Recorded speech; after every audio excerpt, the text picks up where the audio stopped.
called it, huh? Okay. I'll be getting a phone call. Yes, my Spanish test is on Friday. It's gonna be on Friday anyway, or now it's on Friday? Now it's on Friday. Oh, okay. Homework's on Friday, so it's gonna be Monday. Everybody's gonna cancel now. Yeah, Bellevue's already canceled. Yeah, all the Omaha area. All the schools.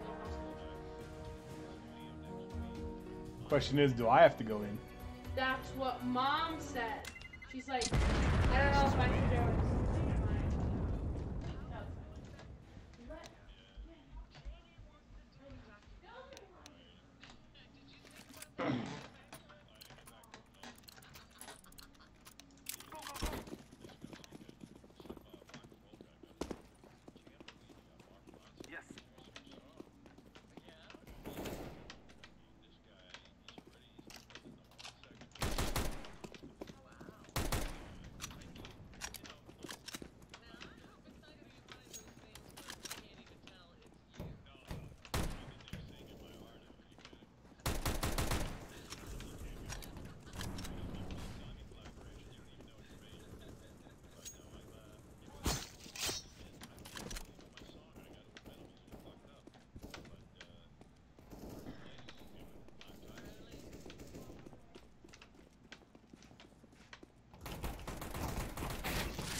Oh.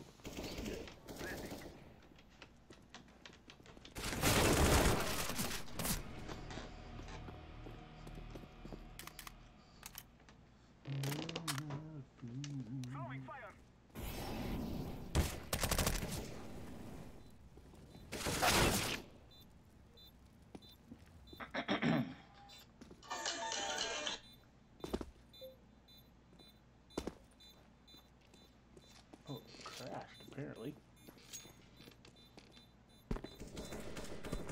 I was listening to Sirius Satellite on the app. It just stopped working. That's spot either. It's not working at all.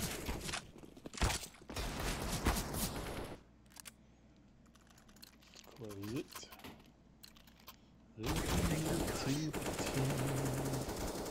They kicked the AFK, so I gotta hurry up with this. Oh, and I have the bomb. Should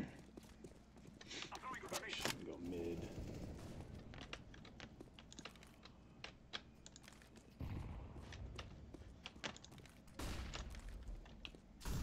He's there.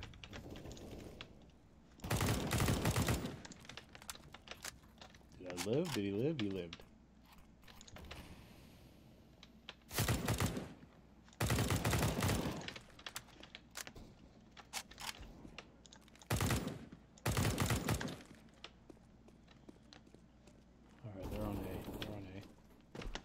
I'm going.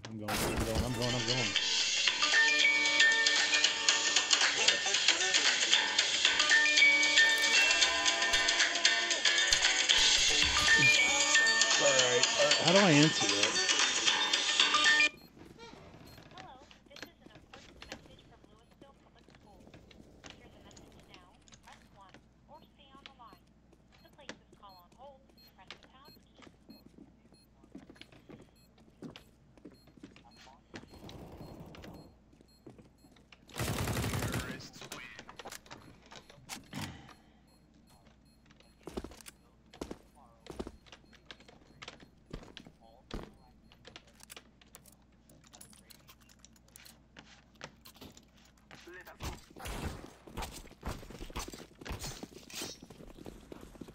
I'll try mid again, but sometimes you don't last very long.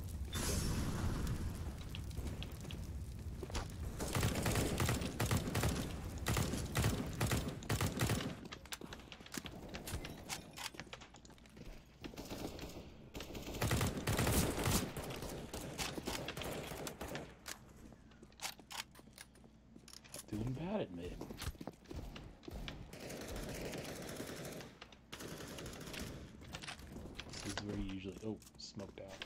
Get the hell out of there. Oh, bomb is at B. A bomb? That's bomb.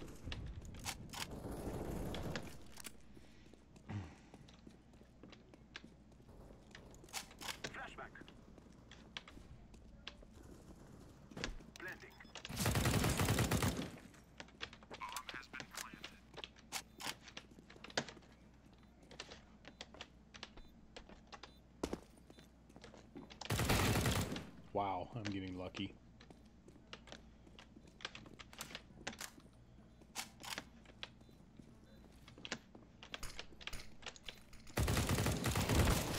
Hey, ow, ow, ow.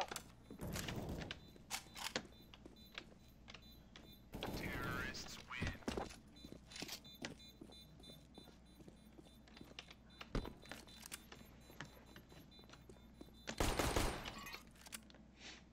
Watch me go to B and get rolled now. Or not B, but mid rather. I don't like being the first one to peek.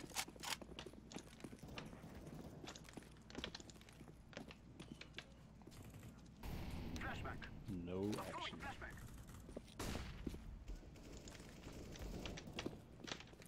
They got tired of dying at mid. And sniper. Jesus. He got a shot off.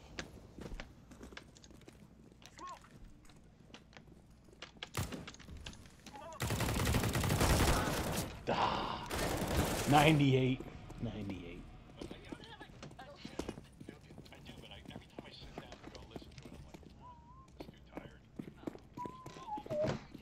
Jason's play. Oh, he's. Yo, come plant the bomb. Plant bomb at A. Where are you fucking going, bomb? Why are you going fucking retard? Thank you.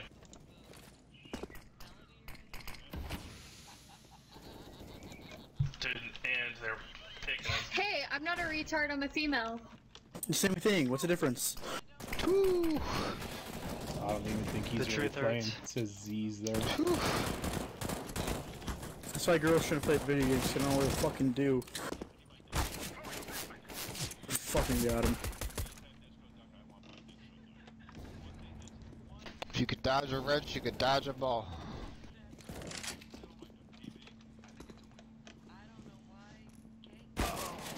Live by the mouse, die by the Can't see mouse. that. I was trying to message my brother. It showed him as playing in a game, but I think the game's just up on his computer. He's not really playing. Let's do this, team.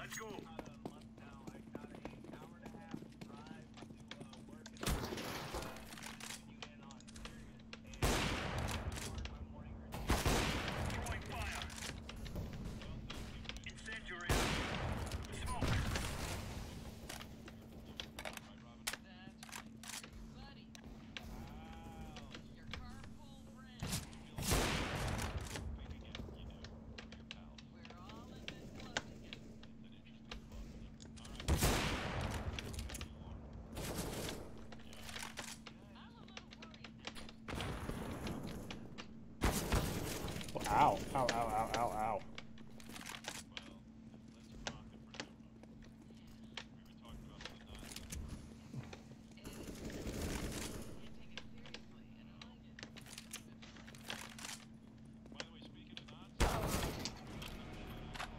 Jeez. 12-1.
Oh, he is so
Next map, make sure you're on Shady's team. He's got walls. What? Who?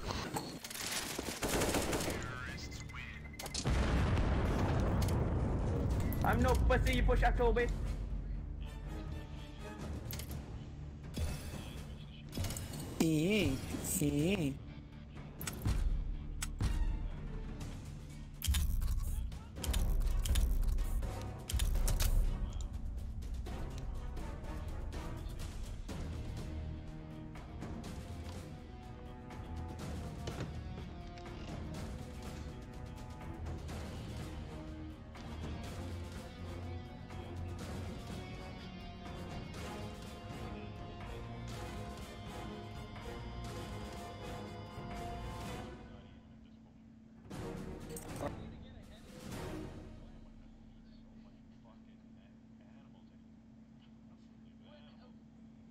Whoa, they just That's suck. what it is.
Ooh, I get Let's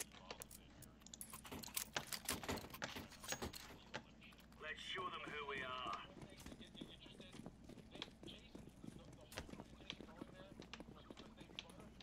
Flashbang.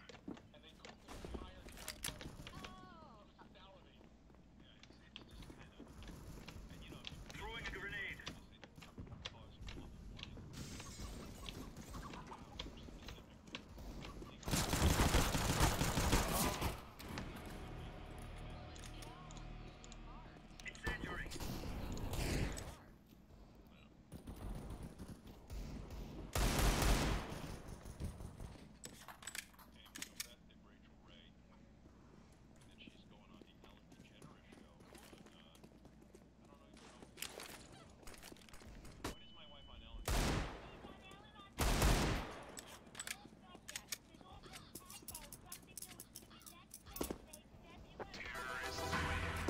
job, guys.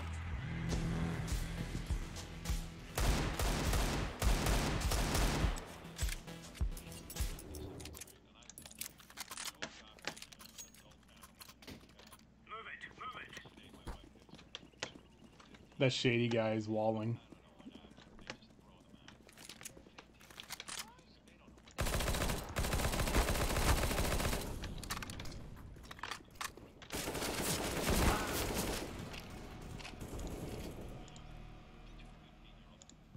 Throwing fire.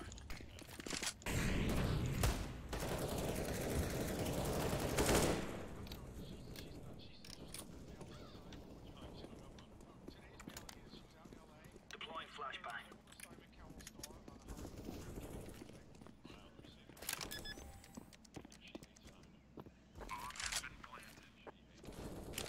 Throwing fire.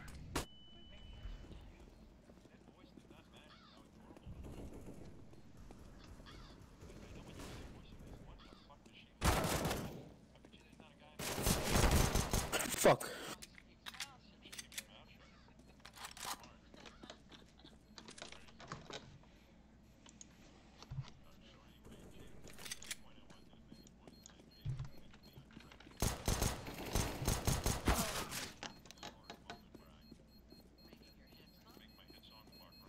Get back.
every year from now until 2020, there will be an extra 100.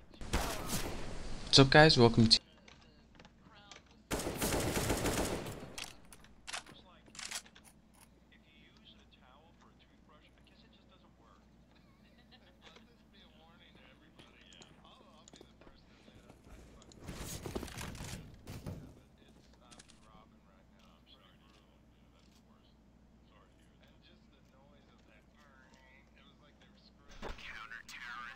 Good save, bud. Good save.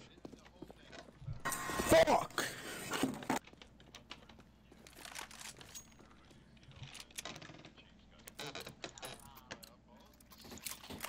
They're gonna wish they were never born.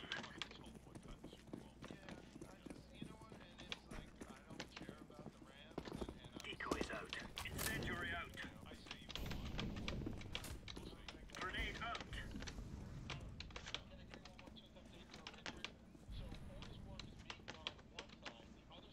Throwing fire. Flashbang.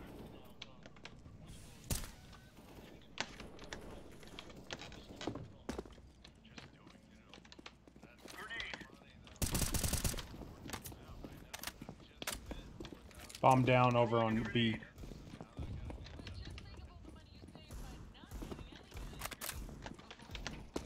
Throwing a grenade.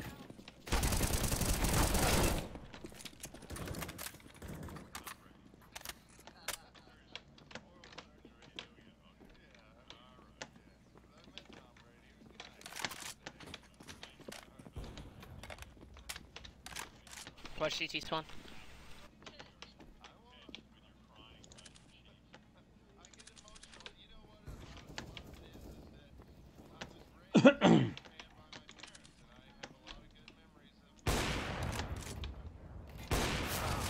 God damn it.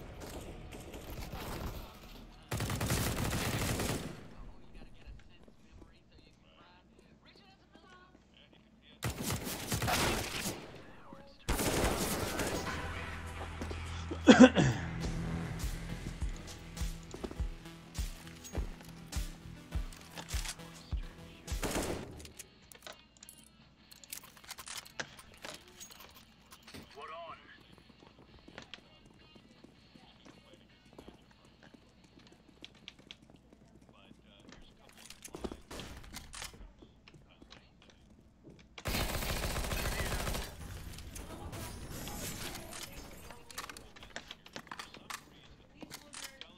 Incendiary.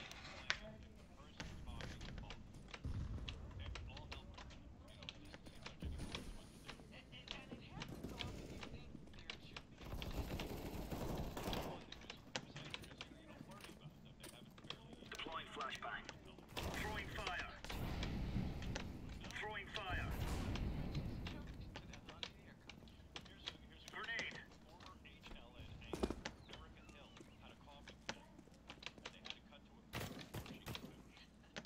Smoke. Throwing smoke.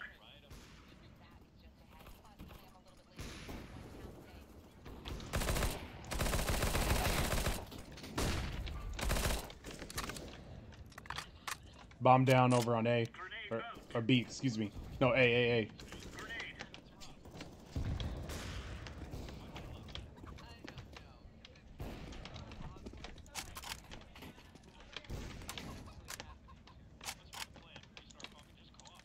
Smoke.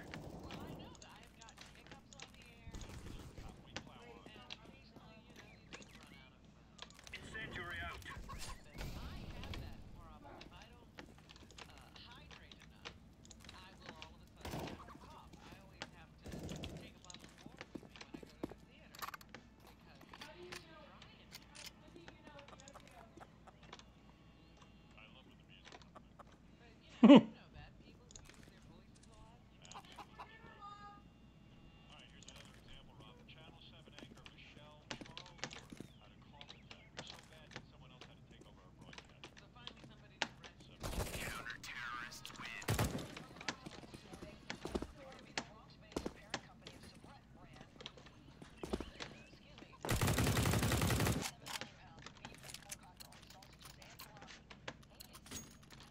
Rushing in.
to your 49th Java tutorial, and in this tutorial I'm going to be talking about inheritance. Now what inheritance is pretty much inheriting stuff from another class. So why is this useful? Well, say we have two classes right here, Tuna and Pot Pie, and in the Tuna class we have a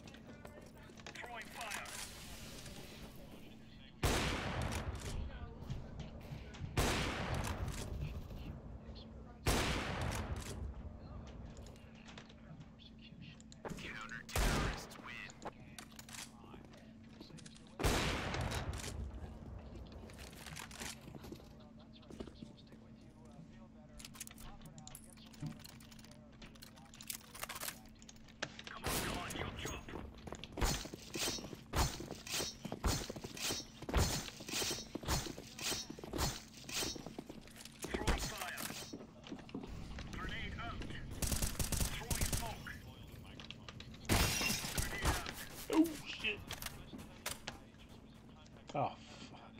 Laying down smoke.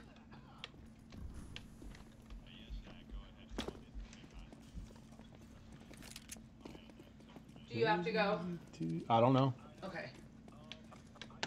I might check my email. Yeah. They surely have canceled by now, I would think. Yeah, you're canceled. Oh, okay. Mom heard it. You got a call yet for you? That's weird. They don't call. Oh, they don't call. No. I'm sure I have an email. Okay. I gotta text Whitney. Yeah, he canceled. You got that call, I'm assuming. I was in the middle of saying to them, damn it, Incendiary out. we'll see. Chickadee. Alright, I got soup for me to eat. With my mouth. Okay. All starting to come undone. Oh, I gotta go to school. It's sweatpants day. You don't know yet? I don't know. Like you, they did not say on the message, so I gotta check my email. Yeah.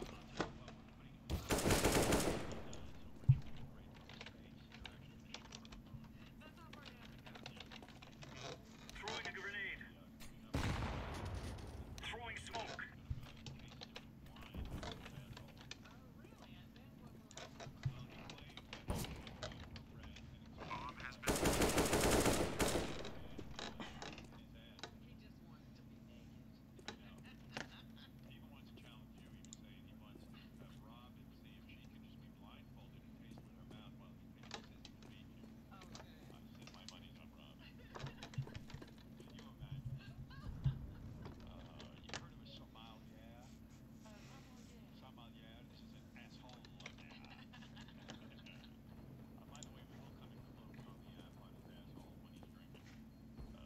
method like in this method all it does is method, and say if we had you say I am the equal copy, and since Tuna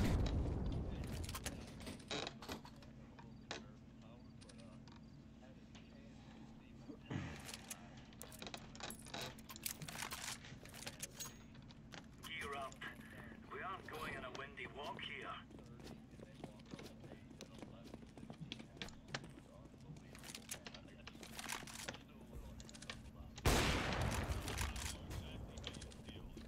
Incendiary.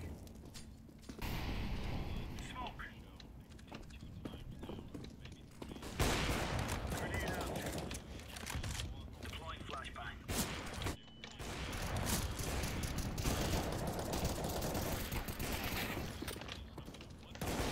Incendiary out. Grenade.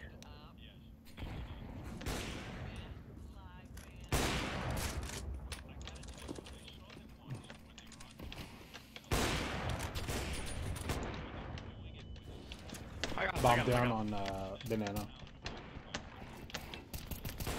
Laying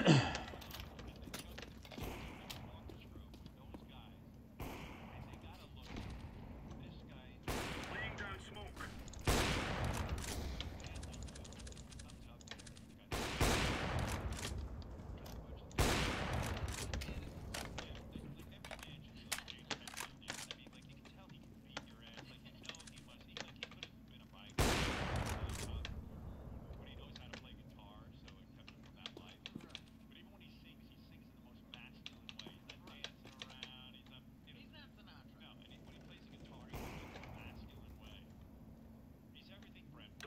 Flashbang.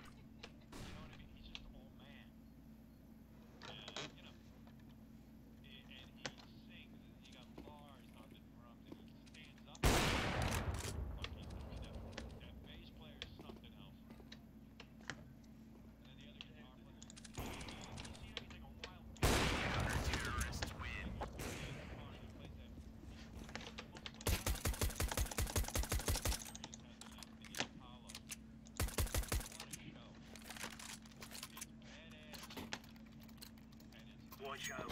These boys have got a bit of an arsenal and they don't mind using it.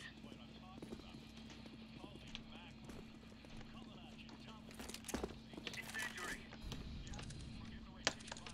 Throwing a grenade. Grenade out. Throwing fire. Throwing a grenade.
There's no such thing as a perfect writer. This is why I use Grammarly to check my work.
What's going on, guys? Yeah, me too.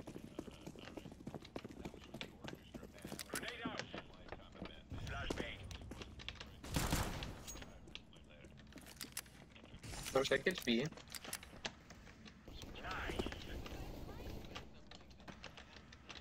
Alright, we got it then.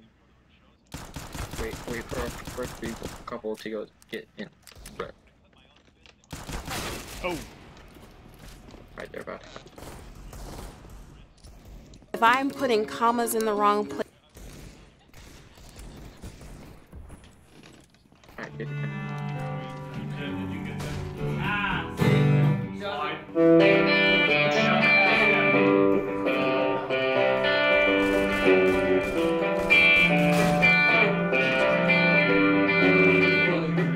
That on Slide, the intro has this and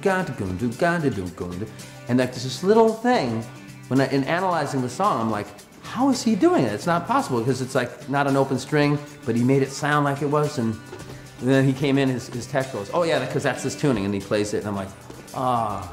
I picked up playing the guitar when I was 12. You know, didn't take a lot of guitar lessons, and sort of started developing my own way of detuning the guitar and playing different, you know, tunings. I said, well, what inspired you to create these tunings and find these tunings? He goes, I don't know, I just started turning the knobs until it sounded like something to me. I was really influenced by Bob Mould as a guitar player, and Joni Mitchell, and oh my God, Jimmy Page. Curtis Mayfield is also a famous person who did this, and the way he describes it, when he first played the guitar, it didn't sound like anything to him. I always admired the alternate tunings that they did, and you sit there and you try to learn those songs, and it's impossible. You can't do it. And then someone had told me, well, you know, they play in different tunings. I had never heard of anything like that. It's a very inventive thing. Alter the tuning on the guitar and then to discover things. It's a way of, like Daryl said, it's a unique sound and a unique approach.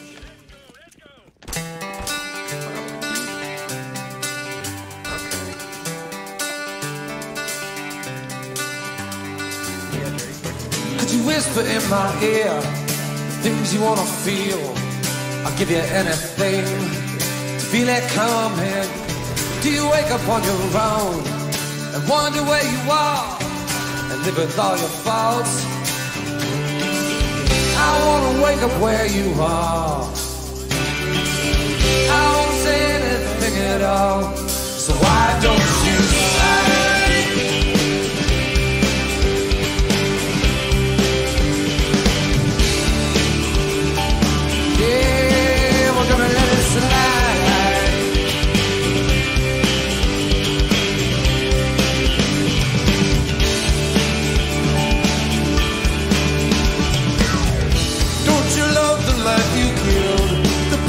On the phone, your father hit the wall, your mother disowned you. Don't suppose I'll ever know what it means to be a man. Something I can't change, I'll live around it. I wanna wake up where you are.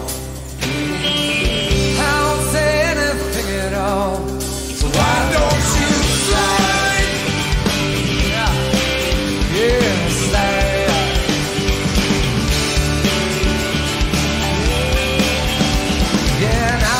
Anything ever dream, be complete, little pieces of the nothing.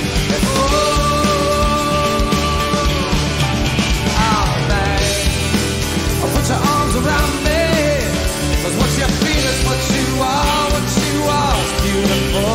Oh man, you wanna get married, run away.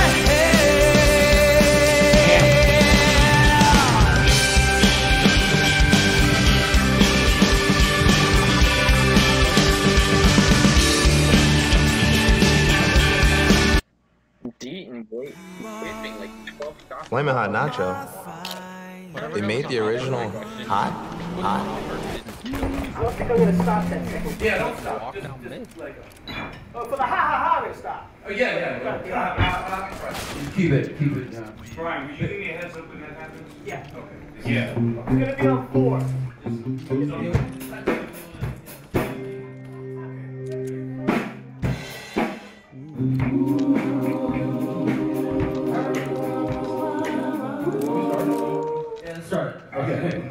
wasted. Everybody. Did you write this yourself, or did you? Yeah, this is a great song, man. I gotta say, I really love this song. Looks like we're gonna have a good round.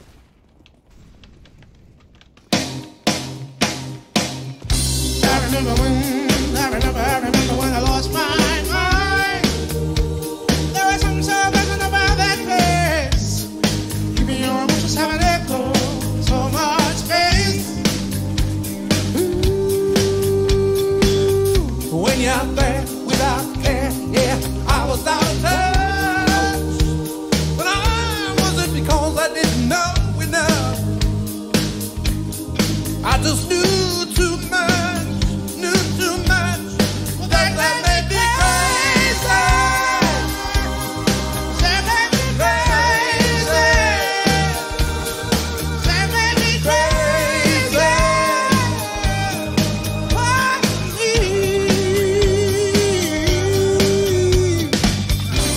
And all that you are having time of your life ain't twice, child. It's only mine. Come on now, who do you think you are? That's just so. You really think you're in control? Oh, well, I think you're crazy. I think you're crazy. I think you're crazy. Just like me. My heroes have the heart to lose their lives out on a limb. Oh, I remember thinking I wanna be like them. Oh, Lord. Said ever since I was little, look like fun. And the local and southern sweet corn. And I can die, but I'm gone. Say, baby, I'm crazy. Baby, I'm crazy. Baby, I'm crazy. Wait and see.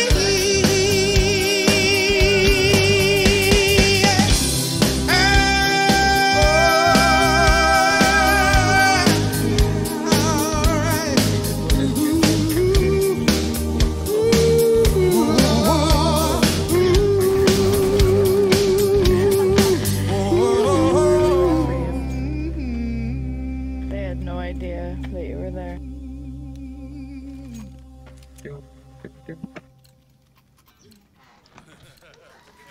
There it is. That's great.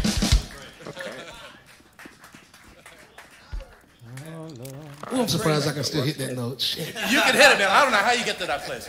I'm getting flashes already. I hit him so hard. Come on, hey, man. I need help. He knows exactly where I am. You don't need help if you try to. I got out of it. Up that shack outside the Grays, you know what I'm talking about. Okay. I mean, you're real Just let me know if you wanna go to the home on the race. They got a lot of nice girls there. That was me. Oh yeah.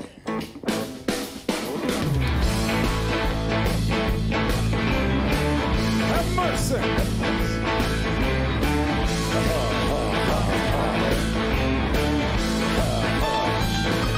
Who's fine? You got the time.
if you. At 9 p.m. tonight, my campaign team is bringing me an updated list of my supporters. I hope I'll see your name in...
And he's been this round.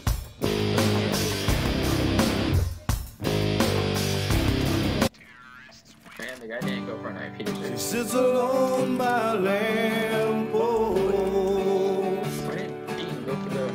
trying to find a thought that's escaped her mind. She says, "There's the one I love the most." Life's not far behind. She never lets me in, only tells me where she's been when she's had too much to drink. I say that I don't care, I just run my hands through her dark hair. Then I pray to God, you gotta help me fly away. And just let her cry. If the tears fall down like rain, let her sing. If it eases all her pain, let her go. Let her walk right out on me. And if the sun comes up tomorrow, let her be.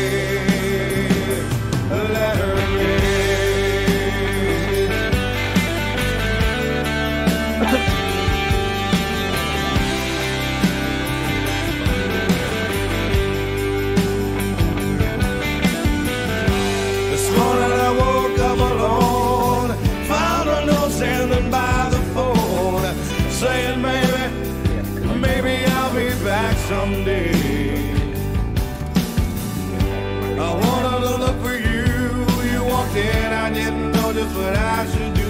So I sat back down and had a beer and felt sorry for myself, saying let her cry.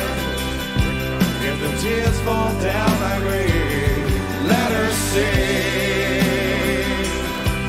If it eases all her pain, let her go. Let her walk right out on me. And if the sun comes up tomorrow, let her bring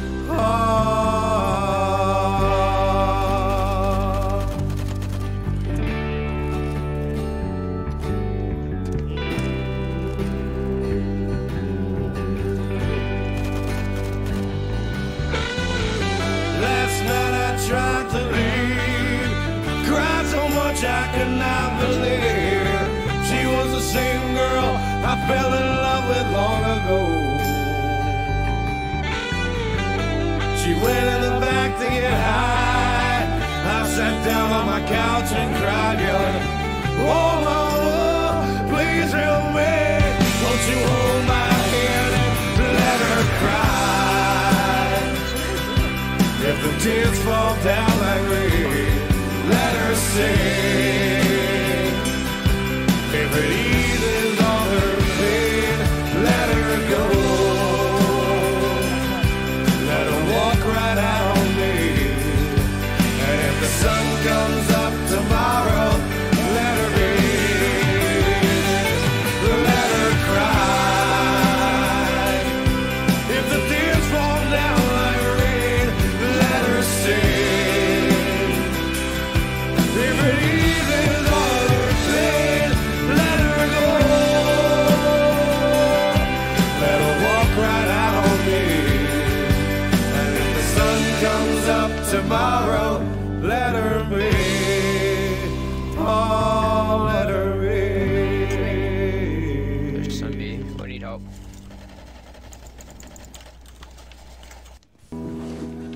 Are you ready? Ready. Hi, yeah, just This one. next group, Hi. they're all locals. They call Erie home. The Oneaters. It's the Wonders. One, two, three, four. Yeah, that's too fast, guys. Slow down. Come on, slow down. Too fast. Slow down.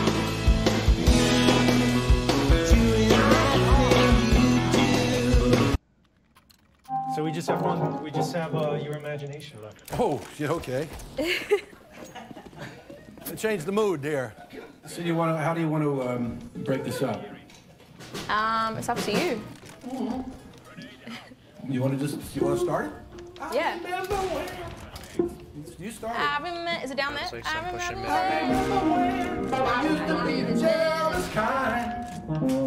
I got over it. Damn it. Now you're taking over my whole life. Yeah. And then I go. Can't read too much about what I say. Wondering too much about what I do. Baby, your imagination, of you. I ain't then.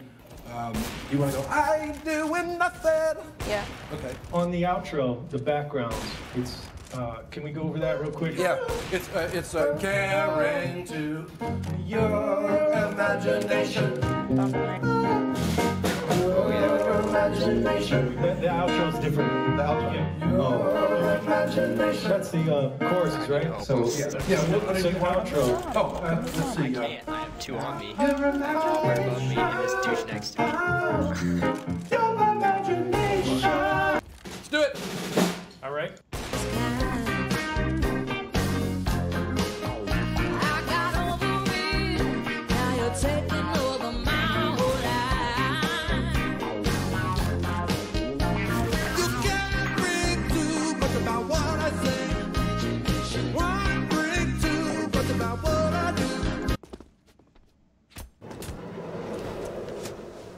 Yeah, I was pinned out by two. I'm sorry. No worries. It was like the last two, of course. Me too. I overthink everything. And we're here. Oh. Do you live in a grocery store? No, I was gonna go shopping, but actually I think I'm going in the same direction You are anyways, so I'll just get out when he gets out. You got it. I'm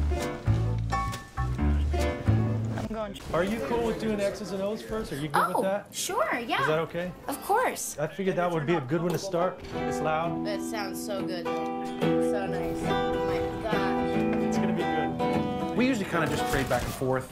Cool. Sometimes we do it different ways. Sometimes I'll take a verse, you'll take a verse. Sometimes we do it like halfway in between verses. I'll sort of go some harmonies and stuff on the choruses. So first half of first verse I do, then you do the second half of the first verse, and then Yeah, you see, like, so just, you know, there you go, man. I gotta go sell a bag. Do it. I'm pissed. Literally. Told her I'd be there in like 10 minutes. It's been a while.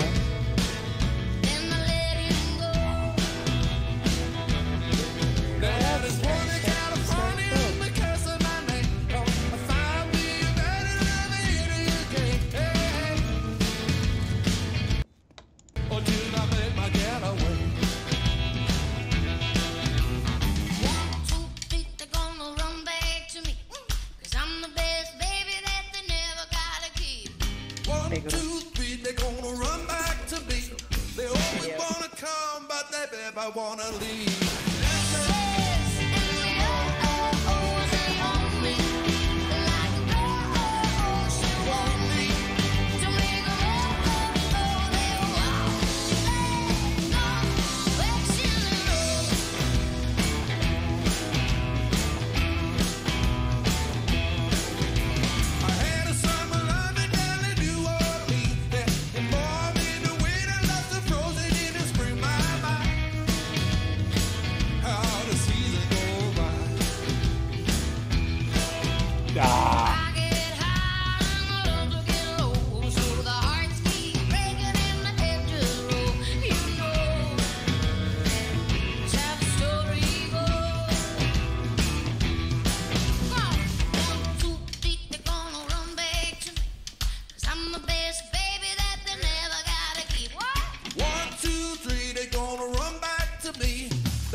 Oh fuck, they're on B.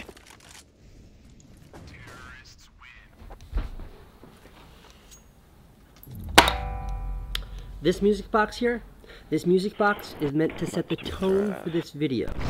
And that tone is meant to be threatening. A threatening tone.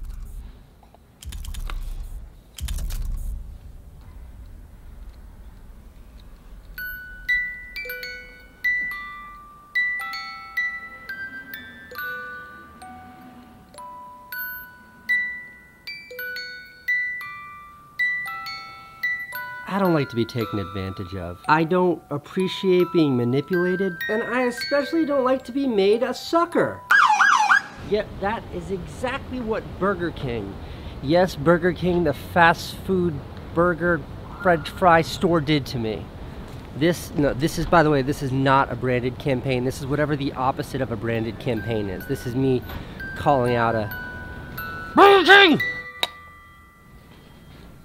So I guess this is more for Burger King's like social media team or ad agency than the actual restaurant, but last week, January 23rd, Burger King went through my old tweets and they liked 3 of my tweets from 2010.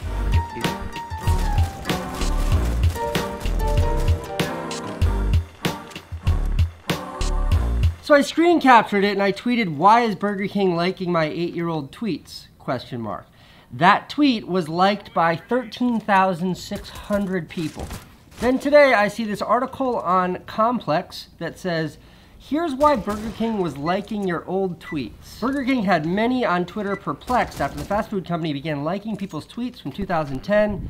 Needless to say, folks were confused. Hey, guess who they used as their example for people who are confused? Everyone push it. I wasn't the only one. There's a bunch of other, like Nadeshot, a bunch of other YouTubers and just social media folk that fell for this trap. Complex goes on to say, the reason behind the move, Burger King is bringing back funnel cake fries. I mean, social media people like me, influencers, terrible word, but influencers, we like leverage social media to make money. Like us influencers, we're not brain surgeons or rocket scientists. We're people of average intelligence. And because of that, it's not nice to manipulate us into hawking your sugar-coated French fries. And the thing that upsets me the most about all this is, damn, it's just how genius it was. We were like the little mice. We went for the cheese in the trap and it snapped on us. You win, Burger King. Oh, I'm making this video right now.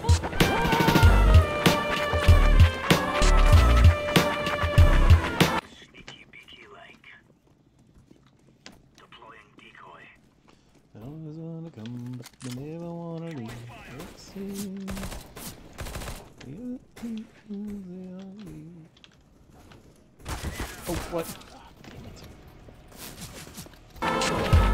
This is like, whatever genius that you hired that came up with this should get a raise.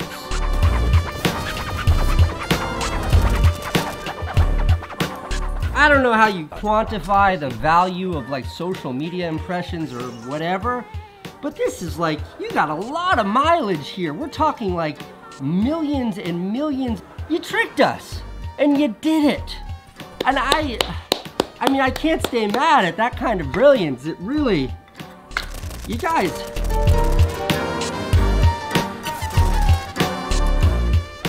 But I'm still angry.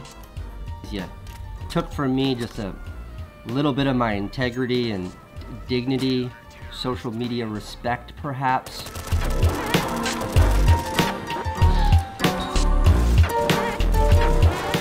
You guys having some Burger King over here? Yeah. Are you guys aware of the social media situation with Burger King? Yeah. You are? Wait, no.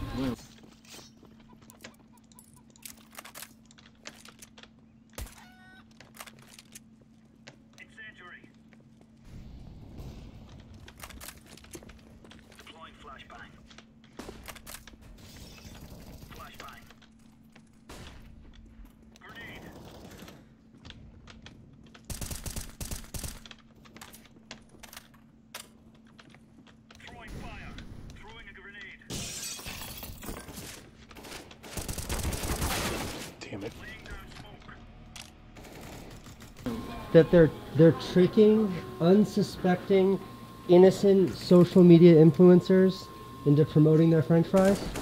Really? Yeah. Does that change the way you feel about the brand? Yeah, I kind of feel bad for ordering this now. Yeah.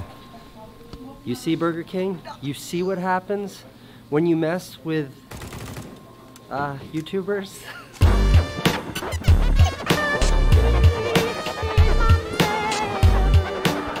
So, I want a little something in return.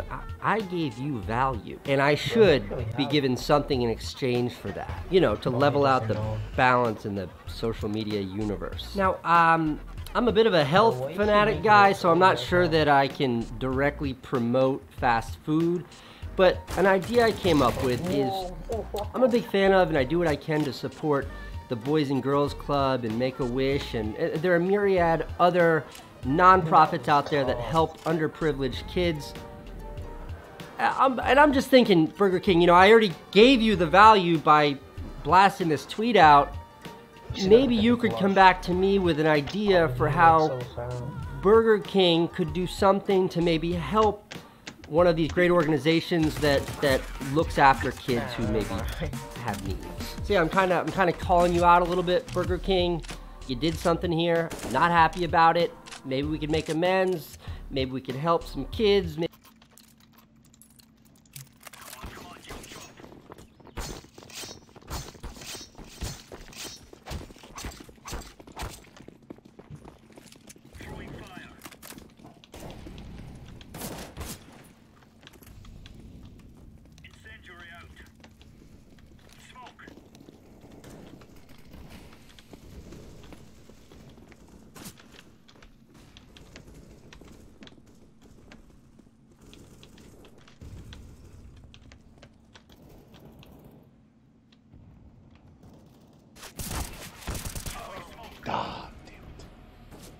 Why do you look back? Oh, fuck. Oh, Jesus.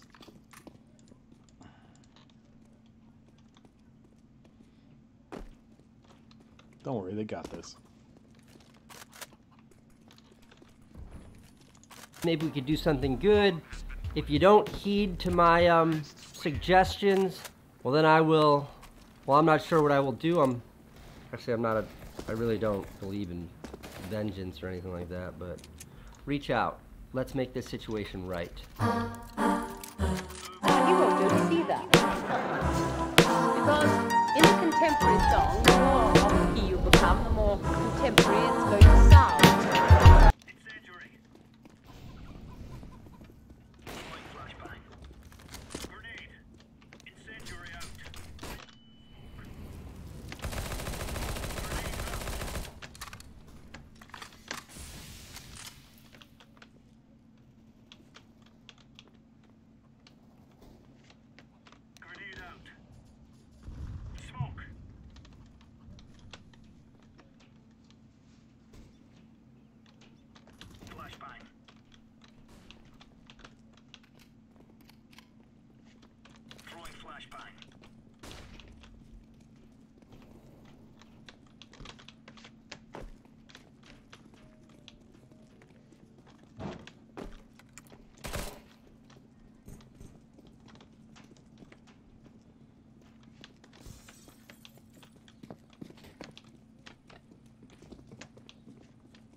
He's so dead.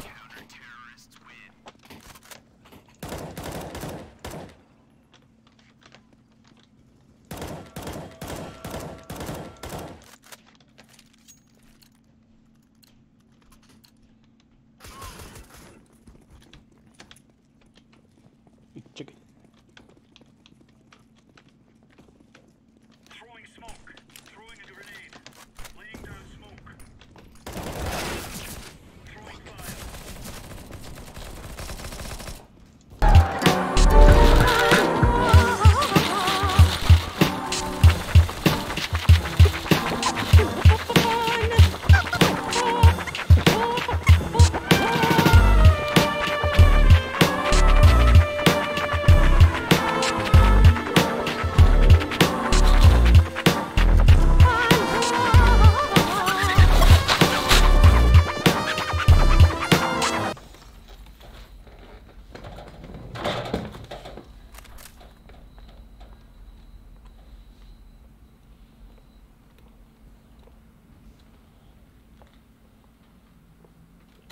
I'm not gonna waste the food. I put a clean garbage can in here. I just did that for dramatic effect.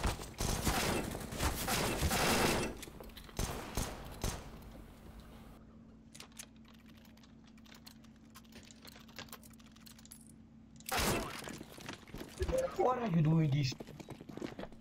That's a negative. Roger that. Throwing smoke. Joder.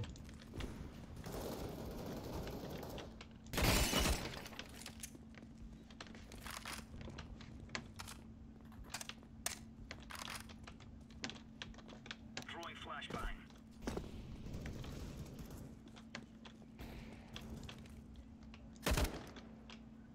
Grenade.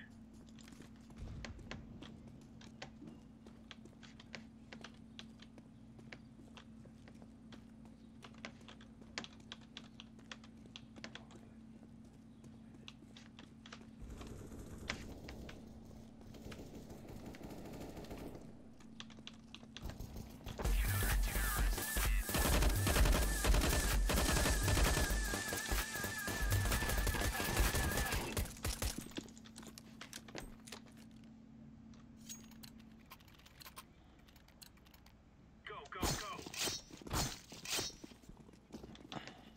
Roger that. Deploying flashbang. Smoke. Oh. Laying down smoke. Throwing flashbang. Grenade. Flashbang.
11 feet.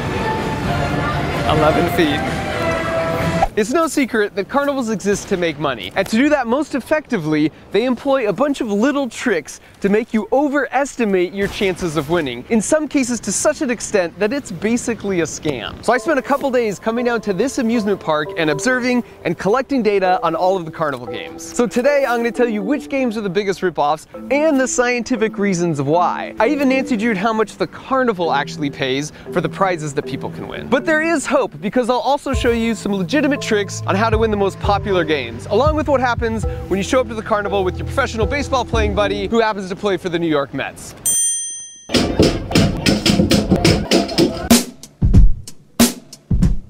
Let's get started.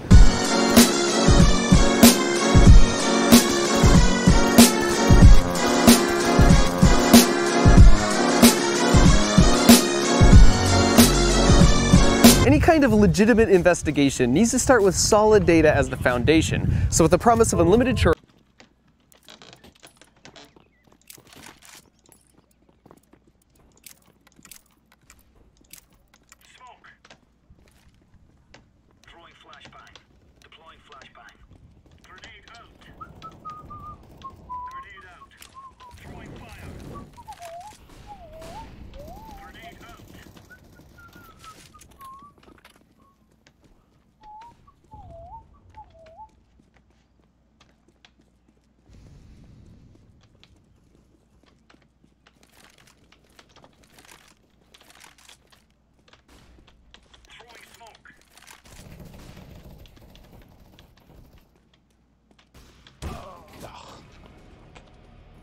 It's gonna be A. I had some friends secretly help me collect data on all 24 carnival games for a full day. Not only did we capture how many times each game was played, but we also recorded how many times people actually won each game and the prize they won. And so the first observation based on the data we collected is that this relatively small park collects $20,000 a day off their carnival games alone. So to help frame the rest of the observations, we'll divide the games into 3 groups. The first group, you've got the random chance games. Games like these, where no skill is involved and you're basically just rolling dice. And for the second group, you have your skill-based games like the basketball shot or the milk bottle throw or the basket toss game, where if you bring some kind of skill or strategy to the table, you can increase your chances of winning. And the final category are the games that are pretty much impossible. These ones are borderline scams. There are 3 games in this category that lots of people attempted and nobody won. And if they did win, like in the case of the ladder climb, it was for a very specific reason, which I will address later. I'm gonna go A.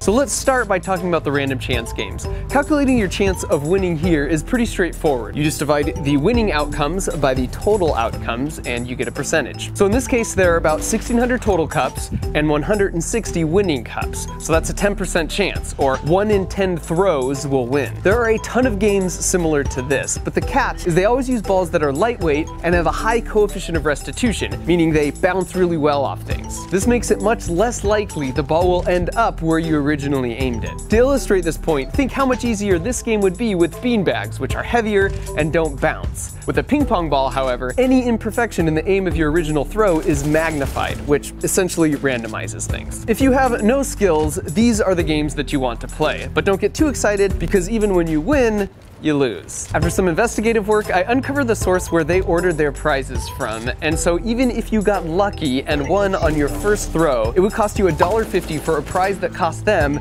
45 cents. But you usually don't get it on your first try, so treating this as an expected value problem in statistics, it would take you an average of 5 times to land it in a yellow cup, which means you pay $7.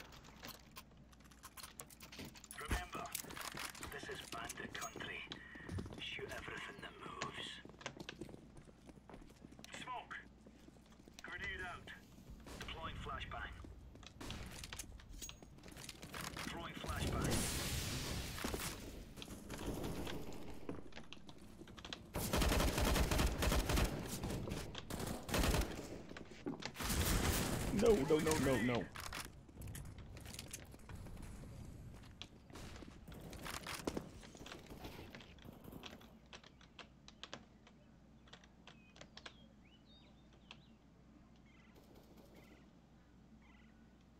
Laying down smoke.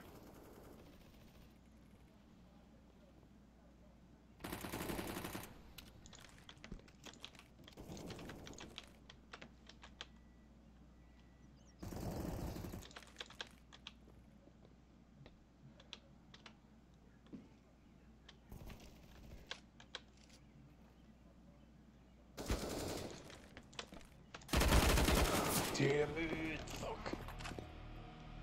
I didn't think you'd get rolled like that. $50 for something that cost them 45 cents. In the case of the big prize, by landing it in the super rare gold cup, it's even worse. It would take you an average of 25 tries, which works out to $38 for something that cost them $6. And I'll add, the number of people we observed winning matched up pretty well with these statistical predictions. Now let's talk about the second group.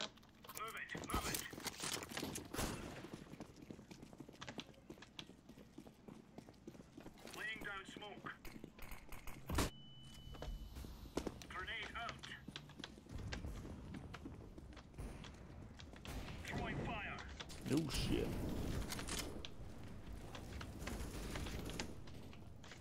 Oh, piss.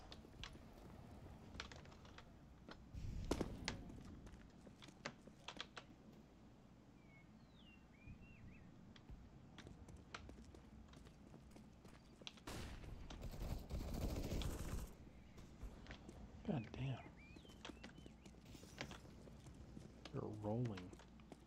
Just wait for them. Watch behind.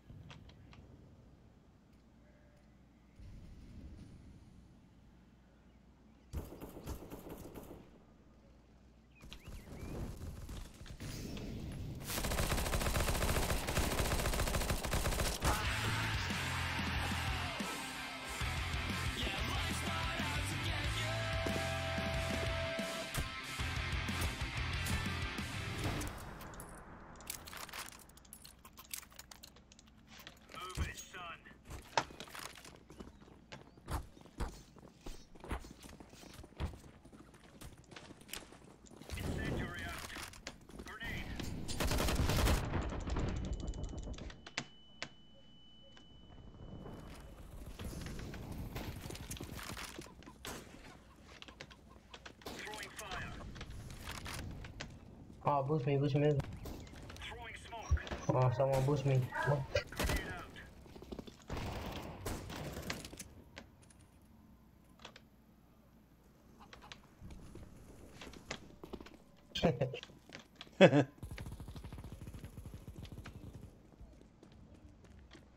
It's up.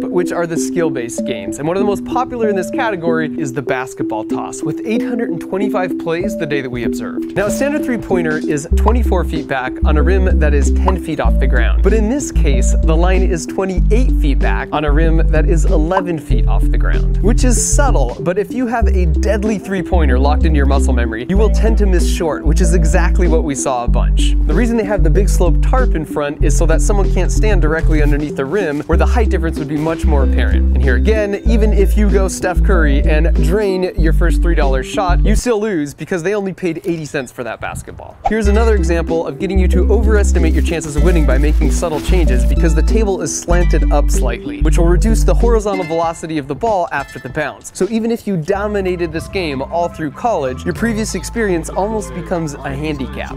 This measure your pitch speed game is borderline fraudulent as their radar gun registers about 15 miles an hour too slow. And I know this because I measured the distance and then recorded in high speed and counted the frames. This pitch was clocked at 69 miles per hour, but it's much closer to 84. For the milk bottle game, the only catch here is the bottles are metal and therefore heavier and more stable and harder to knock down than a typical bottle of that size. I've seen some carnivals though where these are bottom weighted, which would make them more steady and thus less likely to tip. To figure out which kind you have, you can ask to hold it, and the point at which it balances on your finger is the center of mass. The key to winning this game is hitting them right here with a hard enough throw to introduce sufficient kinetic energy. But don't throw it too hard because we notice those who threw their hardest usually sacrificed on accuracy. About 1 in 14 people knock this over on their first try. And then finally we have the basket toss game, and the key here is to have your first bounce hit on this front lip to reduce the kinetic energy enough that it won't bounce back out. About 1 in 10 throws will win on this game according to our observations. And now this brings us to the final category of the near impossible games, and there are 3 of them. On this first one, the goal is to shoot out this red star completely with this automatic BB gun. So the best strategy is to basically shoot a circle around the star to cut it out. Not only are the guns not accurate or precise, but the bigger issue is that you start out doing really well because there's enough surrounding paper for the BB to easily rip through like this. But Newton's third law tells us that you can only push on something as hard as it can resist your push. So at the end you have these barely supported pieces of the star that just move out of the way when the BB comes without building up enough stress to rip the paper. Out of 120 plays, we saw nobody win this game.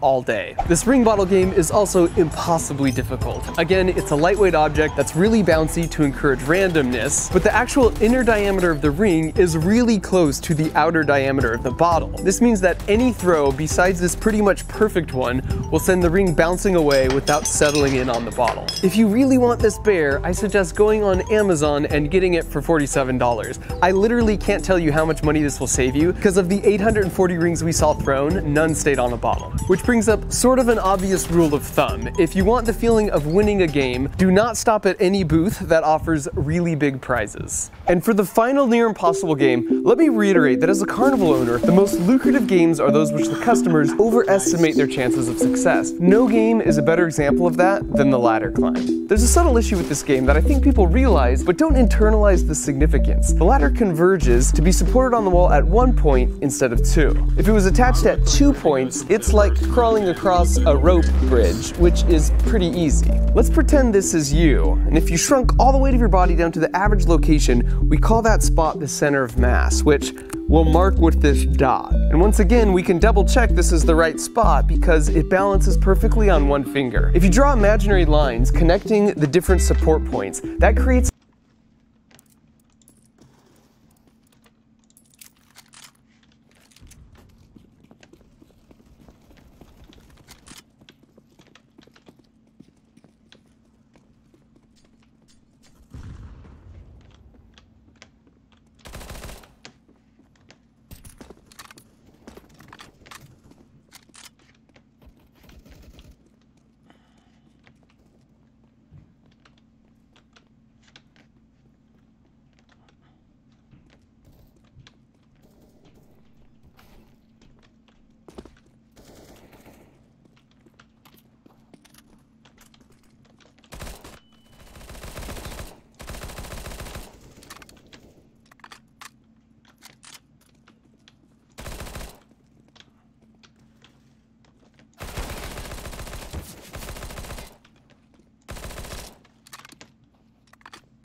flashbang. Throwing flashbang.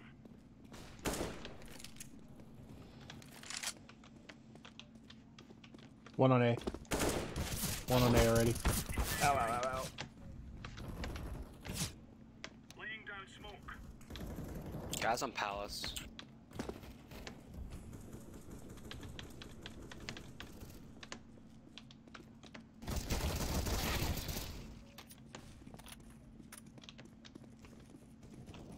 Connector.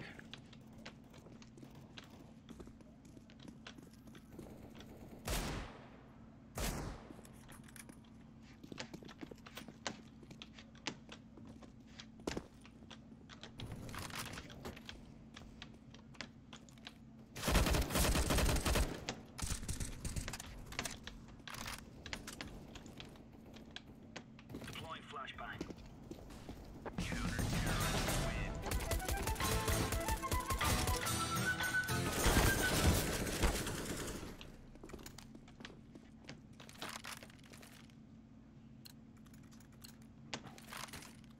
Watch out. These boys have got a bit of an arsenal and they don't mind using it. Flashbang. Throwing fire.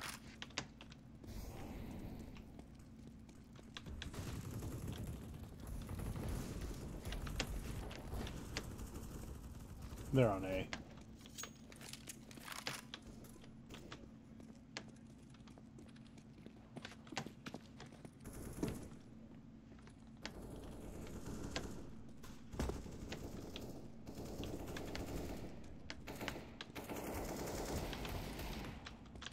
Throwing flashbang.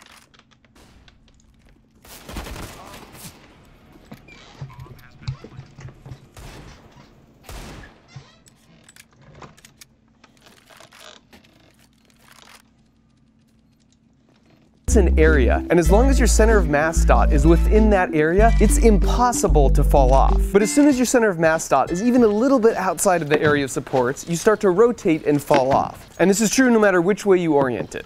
If you've ever bent over to pick something up,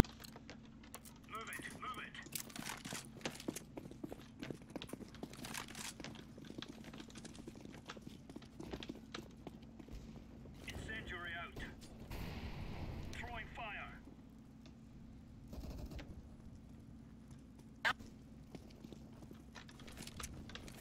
Throwing smoke.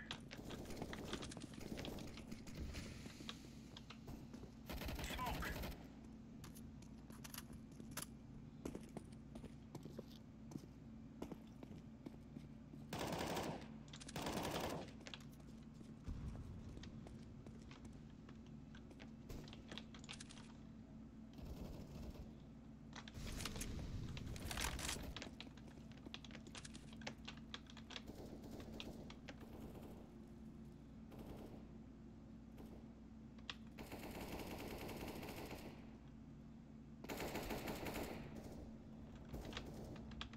Oh, it's a piece of cake, so it is. Incendiary out.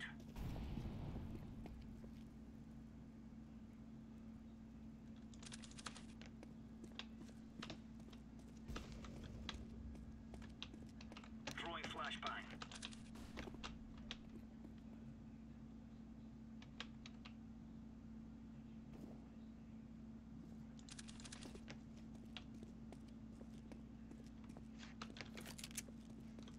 Deploying flashbang. Roger that.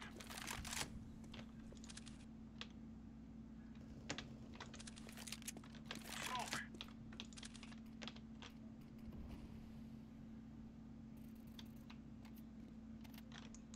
Hold your positions. Ah, we're getting stuck right into them. Counter-terrorists win. Easy peasy lemon squeezy. There's no stopping us.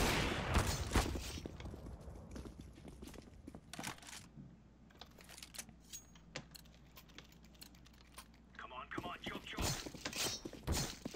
I think he's having an identity crisis. No, sir. Throwing fire. That's a negative. Flashbang.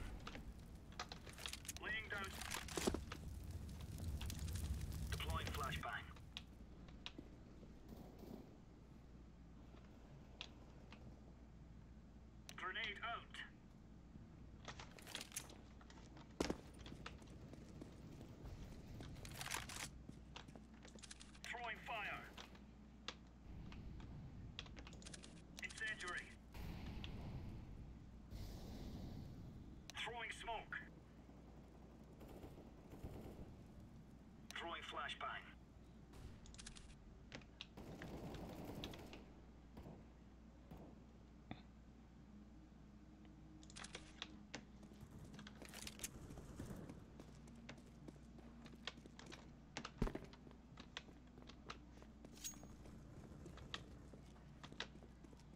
He's Tetris.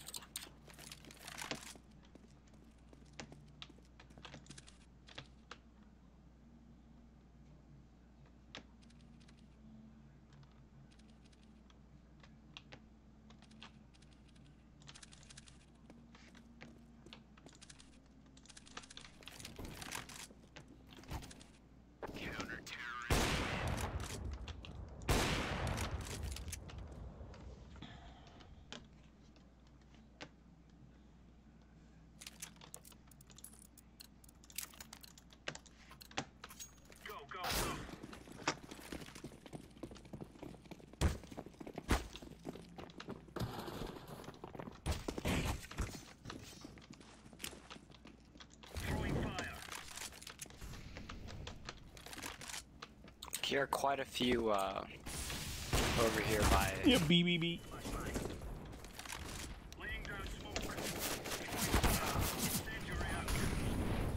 Go through. He's in sight.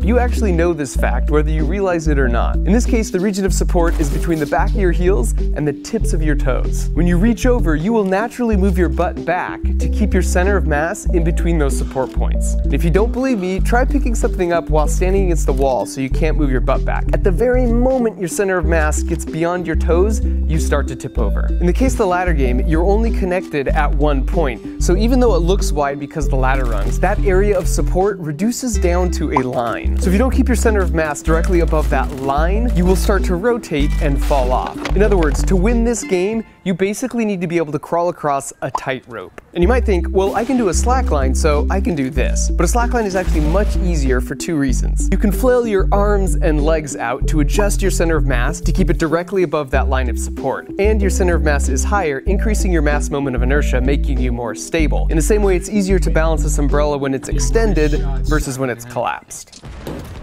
So while there are a few videos that say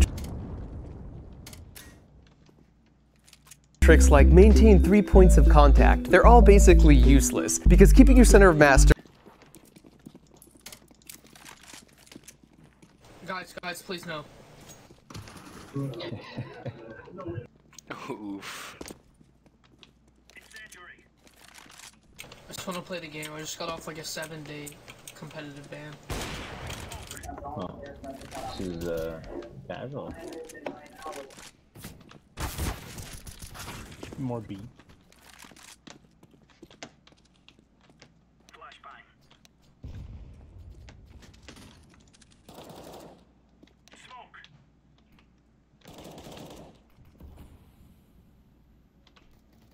Yep, they're coming.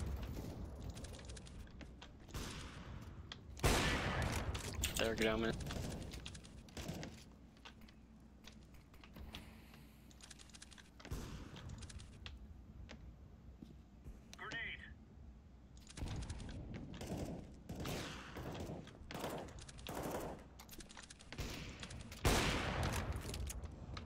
Watch underpass.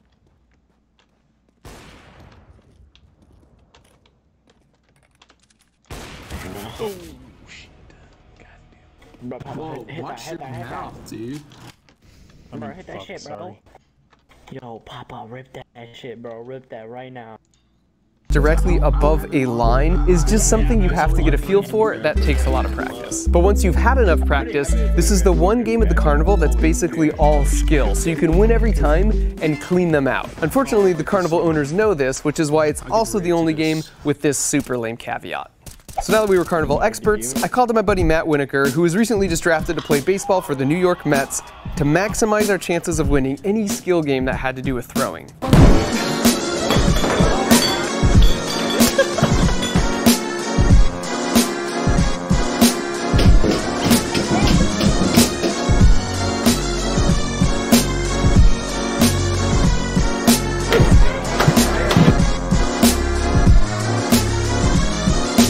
So clearly Matt had a deadly lock on any throwing game, but basketball is more my game. So to finish off the day, I decided I would bring his ego back into check. But as it turns out, if you are a world-class athlete in one sport, you are a really, really good athlete in all sports. So in conclusion, you should play the games if you think they're fun. Just know the odds are heavily stacked against you, so if you lose, it's NBD. Unlike this guy who lost his entire life savings playing carnival games. And if you're motivated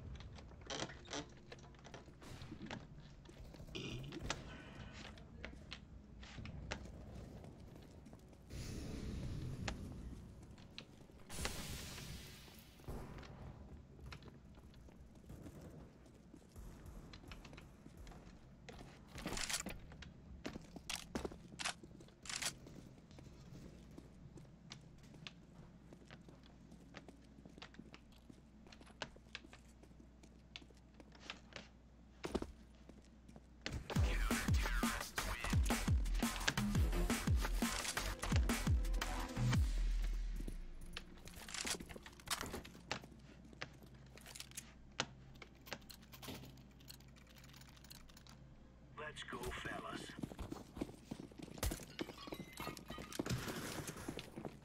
Laying down smoke. 1A ramp. Throwing fire. Deploying flashbang. Grenade out. Throwing flashbang. Throwing fire. Motivation is to gain the love and admiration of someone special via a stuffed animal like this. You don't need carnival games to do that. Amazon works totally just as well. I just bought this for you, my lady. Why? I like to learn new stuff. I recently got a new camera, but user manuals are lame. So I went online to Skillshare.com, who are also kind enough to support this video, and I followed along with my camera. He's got the high ground, man. You never go for I suck at darts, but I'm good at engineering, which means I'm actually really good at darts.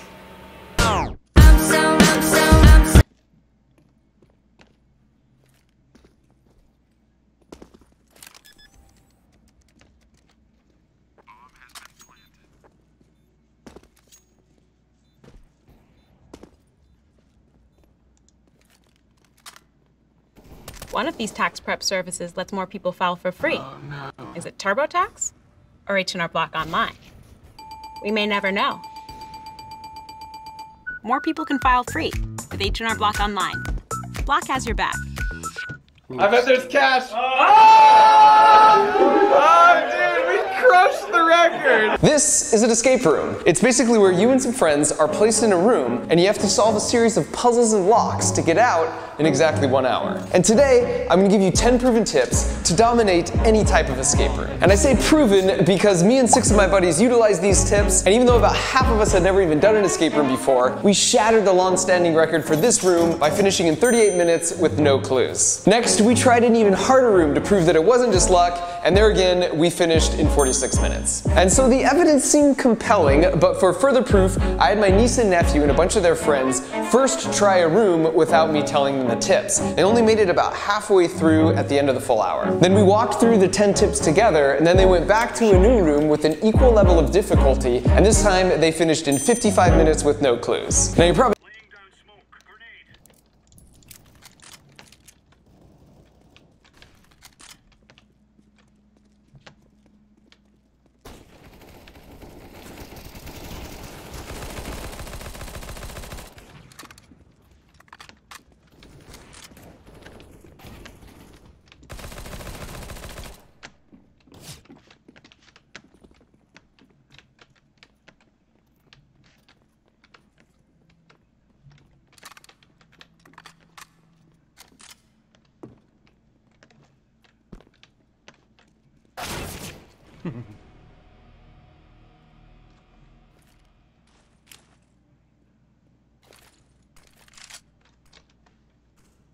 probably thinking, what qualifies me to be giving tips about escape rooms when I've only ever done 3 myself? And the answer is absolutely nothing. They're actually not my tips. I tracked down the architect and designer of the Red Bull Escape Room World Championships. He's a college professor. His name is Scott Nicholson. The problem is, I live here in California, and he's way over here in Brantford, Ontario in Canada. And while that's typically a 12-hour trip,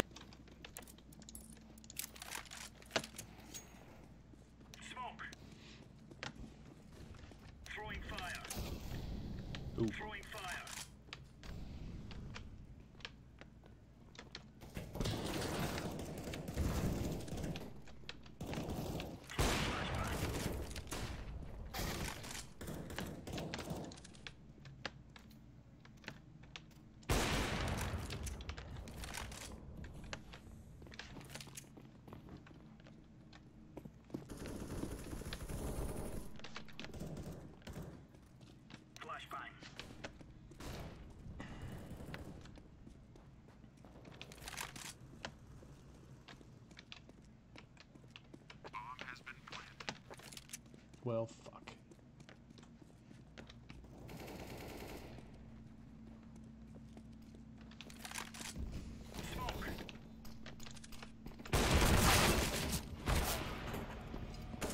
trip through the magic of YouTube, I knew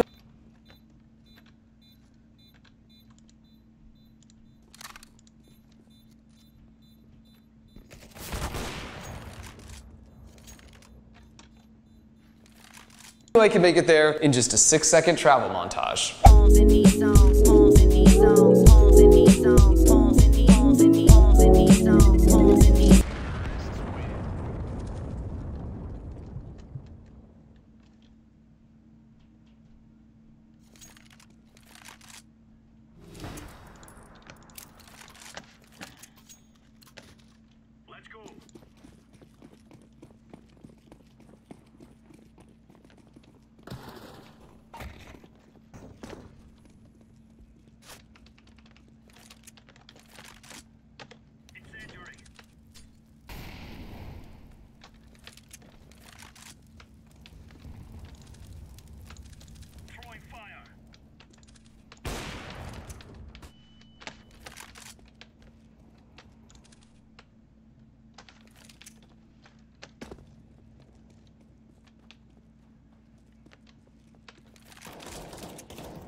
Oh, jeez.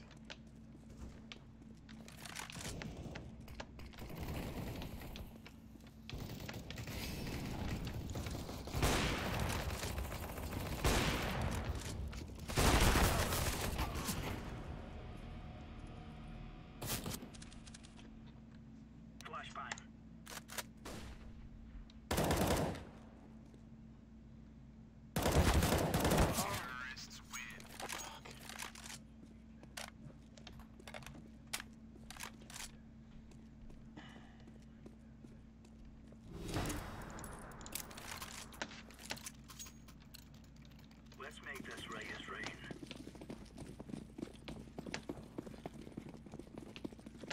Grenade out. Deploying flashbang. Incendiary out. Incendiary out.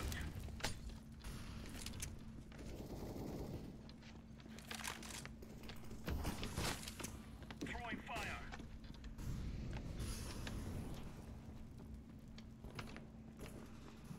Throwing smoke.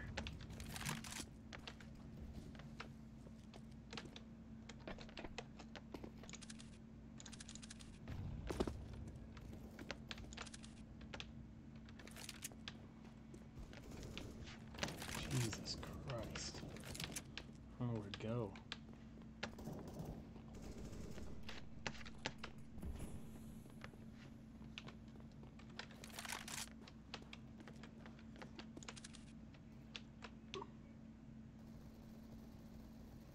Oh my god.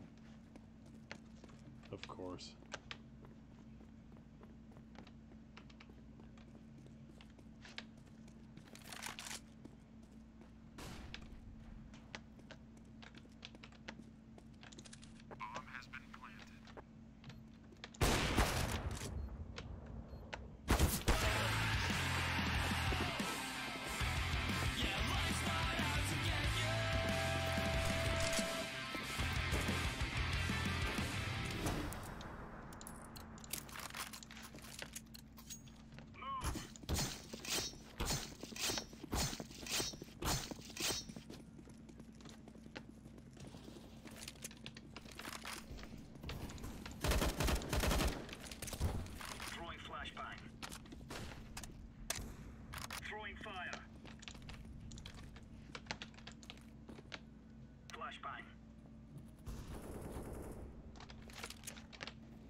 Okay, so I am here now in Canada at the Begin Lab at Laurier University with Scott Nicholson. Scott, what the heck do you do? What is this place? Well, this place is where I make games. Our focus here is actually making games that change the world. So a lot of the games we make here have some sort of learning outcome. Our goal is to help get people to learn stuff in a playful way. So Professor Nicholson and I hung out together for a day as he generously spilled out the information in his very large brain. He even put me through a few challenges and puzzles of my own. And so here are the 10 tips I came away with after hanging.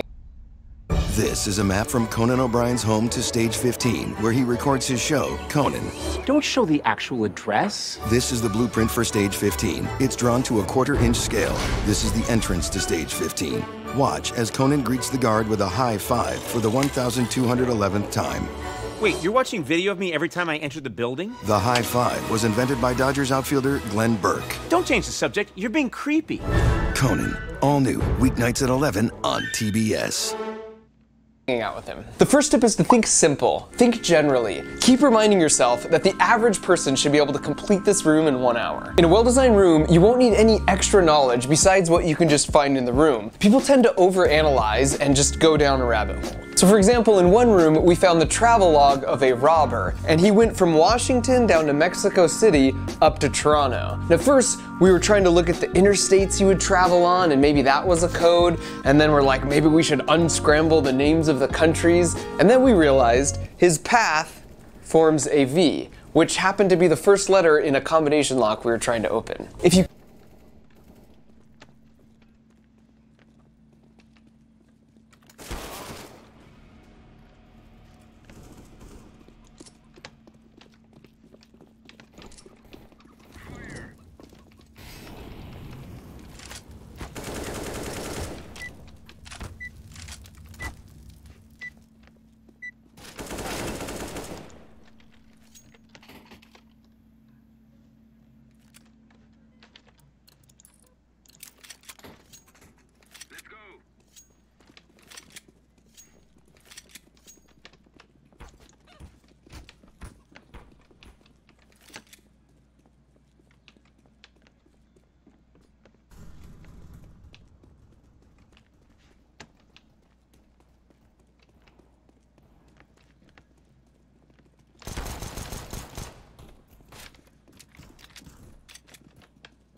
can't find a simple answer to a puzzle, chances are it's because all the necessary information hasn't been revealed to you yet. So move on and then come back to it later. The second tip deals with searching. The first thing you should do when you enter a room is for everyone to split up and to start looking for clues and items. Professor Nicholson actually put me through my own searching boot camp to point out the typical places that things are hidden. There you go. Always look under tables. Always look under rugs. They write codes on the back of rugs. Other spots might be in hollowed out books or in pockets of clothing or behind a door in the room. A super common first-time mistake is to look in places you shouldn't. For example, you won't find a clue by disassembling a ceiling light or a power outlet. Another common searching mistake is to see clues in things that aren't. For example, the bottom of this chair has letters and numbers from the factory, but they're obviously not part of the room design because they don't fit with the theme. Going back to tip 1, the clues and key items should be fairly obvious in a well-designed room.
And the more escape rooms you do, the more you'll get a sense for what is and isn't a real clue. Tip 3, organize your stuff. As you search the room, put all the clues and items in one location. So if you found 3 similar cups like this with numbers on the bottom, group them together. As you do this, the bigger picture begins to emerge and it's easier to tell what you're missing. Don't let people just walk around with an item randomly in their hand that others don't know about. You can ask before you start, but almost all rooms have a policy where you use one clue or one lock only one time. So once you've used a clue or item, put it in a discard pile and be sure to leave any key in the lock that it opened. This helps avoid unnecessary wasting of time when a team member is working on a puzzle they don't realize has already been solved and used. For tip 4, now that your team is starting to make sense of the room, laser focus on what is stopping you from moving forward. You are going to feel overwhelmed at the beginning. Even with our record-breaking times, about halfway through I thought there is no way we're going to even come close to finishing. But then you solve one thing and then everything else starts falling into place. To help with this, work backwards from the thing that is stopping you.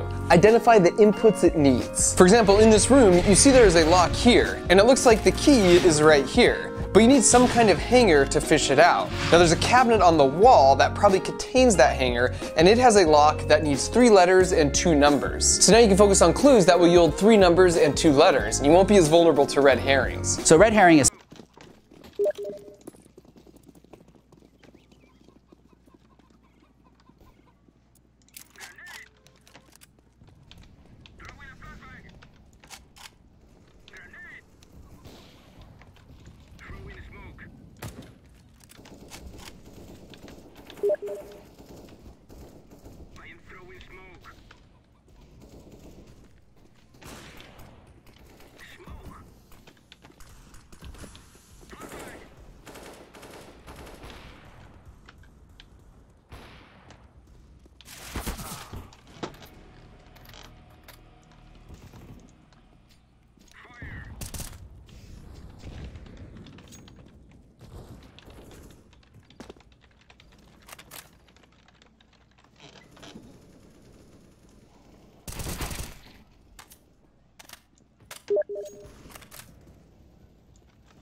something that's put into the room that has no bearing upon the game. It can be something simple. Oh, this has got to be really important, clearly. Yeah. Or some rooms even have red herring puzzles that lead to nothing. Right. As a player, it's incredibly frustrating. And so we've done some studies. So most players hate red herrings because they're a waste of our time.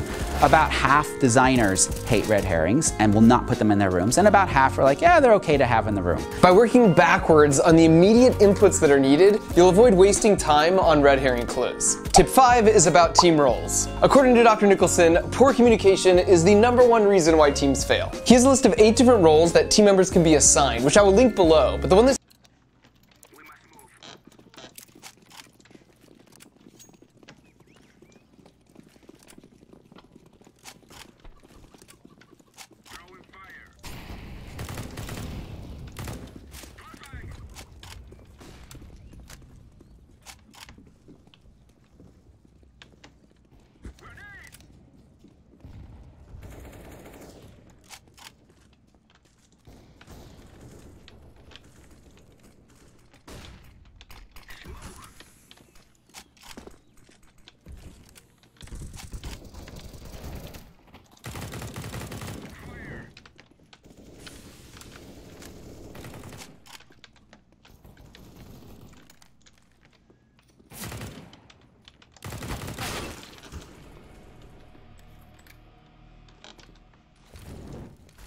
The most critical in our experience was Project Manager, because it helps alleviate this issue of poor communication. The project manager shouldn't get overly involved in puzzles. Instead, the project manager is the person people report to and say, hey, there's a 4-digit combination lock over there.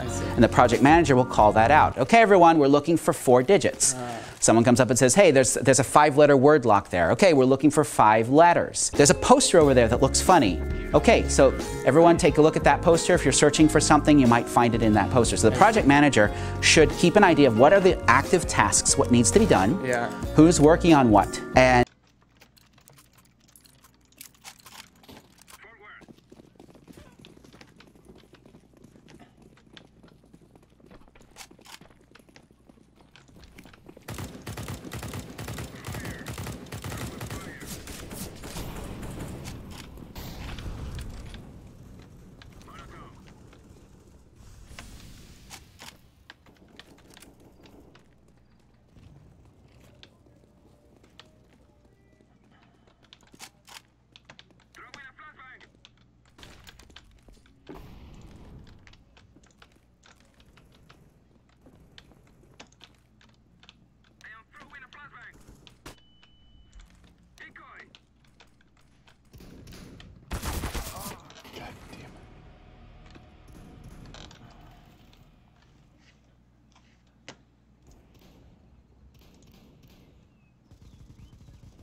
and pot pie are both foods.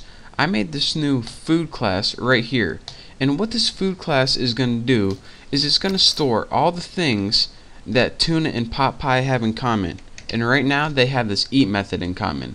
So we can go ahead and get rid of this method right here and get rid of this method in here, and instead of having all these separate methods and all these classes, we only have to maintain this one method in the food class. So how exactly does this work, and how can we only have one method to kind of take care of? Well, this is what inheritance is. Instead of having a bunch of different methods, what this tuna class and pot pie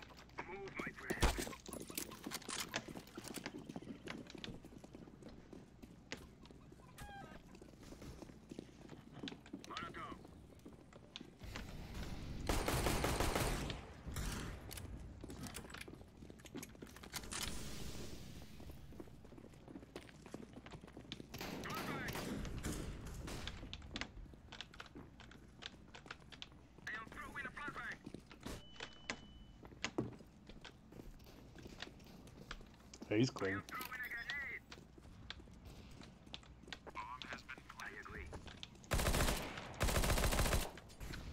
One in library. Ouch.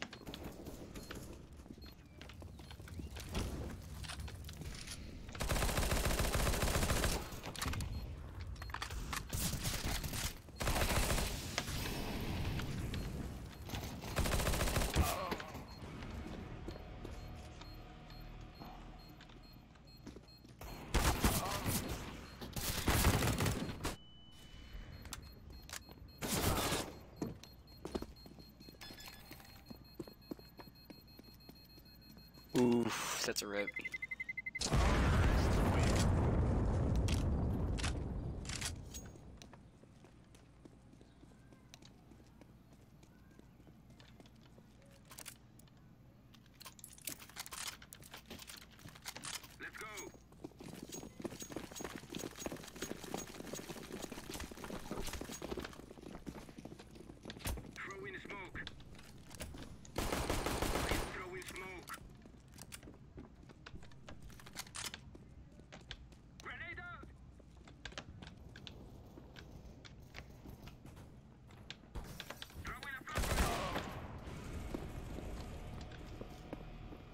class can do is it inherits everything, the variables and methods, from this main food class. And whenever we do this, the kind of methods that inherit the stuff, those are called the subclasses, and the stuff that they, or the class that they inherit from, is called the superclass. So again, these two tuna and pot pie classes are going to inherit all the stuff that's in the food class, and the food class is called the super class, and the tuna and pot pie class are called the subclasses. So how exactly do we inherit everything? Well, instead of say inherit from, what Java said is it gives it a new keyword named extends, EXTENDS. And whenever you write extends, this means inherit from. So if you say public class pot pie extends food, this means, alright, in this class pot pie, we're going to inherit everything from food.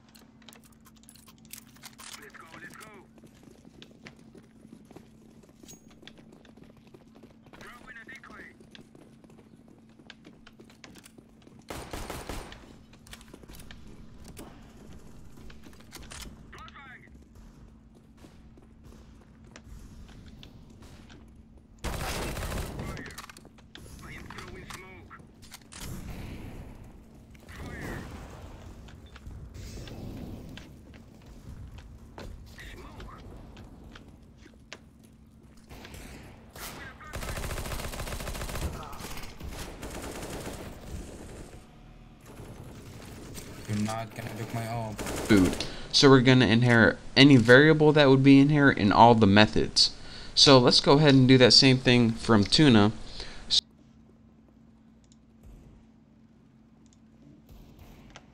Taps.